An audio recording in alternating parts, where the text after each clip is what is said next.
ഈ പരിപാടി കേവല വിനോദത്തിനായി മാത്രം നിർമ്മിക്കപ്പെട്ടതാണ്. ഈ കഥയിൽ ചിത്രീകരിച്ചിരിക്കുന്ന കഥാപാത്രങ്ങൾ, അവരുടെ പേരുകൾ, സ്ഥലങ്ങൾ, സംഭവങ്ങൾ മുതലായവയെല്ലാം സാങ്കല്പികം മാത്രം. ആയതിനാൽ ജീവിച്ചിരിക്കുന്നവരോ മരിച്ചവരോ ആയ യാതൊന്നുമായി ഇവയ്ക്ക് യാതൊരു വിധ ബന്ധവുമില്ല. ഏതെങ്കിലും തരത്തിലുള്ള സാമ്യം തോന്നുന്നുണ്ടെങ്കിൽ അത് തികച്ചും യാദൃശ്ചികം മാത്രം.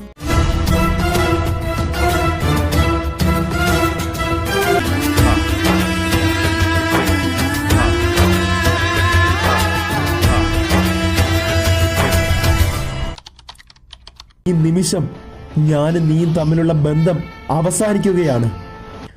അന്നേരം കരഞ്ഞുകൊണ്ട് തൻ്റെ ഭർത്താവ് തന്നെ അവിശ്വസിച്ചതിൽ പ്രീതി ആകെ തകർന്നിരുന്നു. അത് രഘുവേട്ട, സംഭവങ്ങൾ അങ്ങനെ ഒന്നുമല്ല, അത് അയാൾ പറഞ്ഞത്. അന്നേരം രഘു പ്രീതിയെ പറയാൻ സമ്മതിക്കാതെ പറഞ്ഞു, എനിക്കൊന്നും കേൾക്കണ്ട, നീ വഴിപിഴച്ച ഒരുവളാണ്. എങ്ങനെയോ എന്റെ തലയിൽ നീ പെട്ടു. നിന്റെ ഒരു വിശദീകരണവും എനിക്ക് കേൾക്കണ്ട. നീ അവനോട് പറയുന്നത് ഞാൻ കേട്ടതാണ്. നിന്റെ സാഹചര്യം മൂലം നിനക്ക് അവന്റെ മുന്നിൽ തലകുനിക്കേണ്ടി വന്നു അല്ലേ? ഇപ്പൊ ഈ നിമിഷം നിനക്ക് നിന്റെ വഴി തിരഞ്ഞെടുക്കാം. അന്നേരം പ്രീതി പറഞ്ഞു, രഘുവേട്ട, എന്തൊക്കെയായി പറയുന്നത്? അപ്പോ എന്നെയും നമ്മുടെ ഈസമോള്, വയറ്റിൽ കിടക്കുന്ന നമ്മുടെ കുഞ്ഞ്, അവരെയൊന്നും രഘുവേട്ടന് വേണ്ടേ? അങ്ങനെയാണോ രഘുവേട്ടൻ പറയുന്നത്? എനിക്ക് പറയാനൊരു അവസരം താ രഘുവേട്ട. അന്നേരം രഘു പറഞ്ഞു, എനിക്കൊരു പുല്ലും കേൾക്കണ്ട. ഈസമോളെ ഞാൻ ഇത്രയും നാൾ എൻ്റെ മോളെന്ന് കരുതി തന്നെയാ സ്നേഹിച്ചേ. ഇപ്പോൾ എനിക്ക് ആ കാര്യത്തിൽ സംശയമുണ്ട്. അന്നേരം ആ വാക്ക് കേട്ടതും പ്രീതി ആകെ തകർന്നു. ഒരു നിമിഷം ചിന്തിച്ചു നിൽക്കാതെ പ്രീതി രഘുവീറിന്റെ കരണം നോക്കി ഒന്ന് പൊട്ടിച്ചു. രഘു ആകെ വിറങ്ങലിച്ചിരുന്നു. മതി രഘുവീർ അലാവത്ത്, ഇപ്പോ ഈ നിമിഷം നിങ്ങൾ പറഞ്ഞ ഈ വാക്കുകളുണ്ടല്ലോ, അവിടെ കൊണ്ട് തീർന്നു എല്ലാം. നിങ്ങളിപ്പോ പറഞ്ഞില്ലേ ഇനി നമ്മൾ രണ്ട് വഴിയാണെന്ന്. അതെ, രണ്ടു വഴി തന്നെ ഇനി നമുക്ക്. അവസാനമായി ഞാൻ ഒന്നുകൂടി ചോദിക്കുക, എനിക്ക് പറയാൻ ഒരവസരം. ദേഷ്യം കയറുന്ന രഘു അവളോടായി പറഞ്ഞു, എനിക്ക് നിന്റെ ഒരു വേശ്യാപുരാണങ്ങളും കേൾക്കണ്ട. ഇറങ്ങിപ്പോയിക്കോണം എന്റെ മുന്നിൽ നിന്ന്. ഇനി എനിക്ക് നിന്നെ വേണ്ട, അതാ എന്റെ തീരുമാനം. ഇറങ്ങിപ്പോടി. പക്ഷെ എന്റേതല്ലെങ്കിൽ കൂടിയും ഈസമോളെ ഞാൻ പൊന്നുപോലെ വളർത്തുവടി. നീ മത്സ്യകന്യകയല്ലേ? രൂപം മാറാൻ കഴിയുന്നത് പോലെ നിനക്ക് എളുപ്പത്തിൽ മാറാൻ കഴിയും. ഞാനൊരു പച്ച മനുഷ്യനാണ്. ഇസമോളെ ഞാൻ വളർത്തുപടി.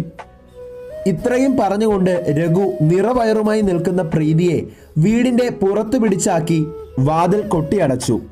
ഒരിക്കലും പ്രതീക്ഷിക്കാത്ത സംഭവങ്ങൾ നേരിട്ട് കണ്ട രഘുവീർ ആകെ തകർന്നിരുന്നു.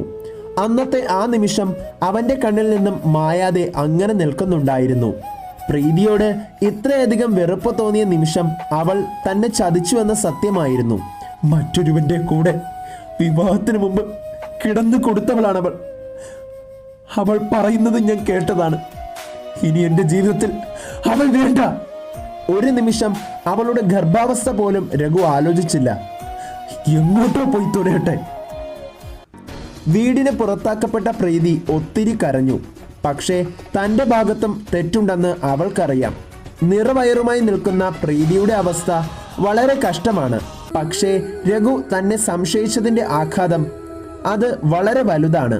പ്രീതിക്ക് സഹിക്കാൻ കഴിയാത്ത ആ ആഘാതത്തിന് മുന്നിൽ രഘുവിനെ വിട്ട് താൻ പ്രസവിച്ച മോളെ പോലും രഘുവിന് വിട്ടുകൊടുത്ത് പ്രീതി അലാവത്ത് വീട്ടിൽ നിന്നും പടിയിറങ്ങി.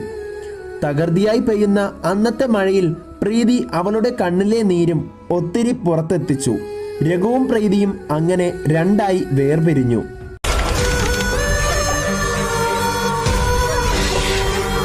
ഇനി വരുന്ന 10ാം നാൾ, അന്നാണ് ആ മഹാചിത്ര പൗർണമി.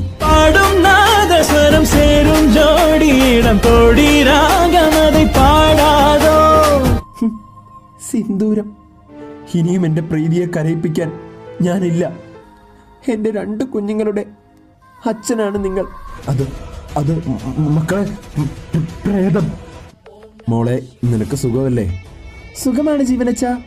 അയ്യോ അമ്മേ, ഇല്ലടാ, വെറുതെ വിടില്ല നിന്നെ ഞാൻ. നിന്നെയും കൊണ്ടേ ഞാൻ പോവൂ.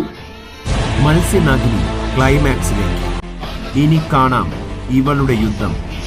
ഇവൾ ആര്?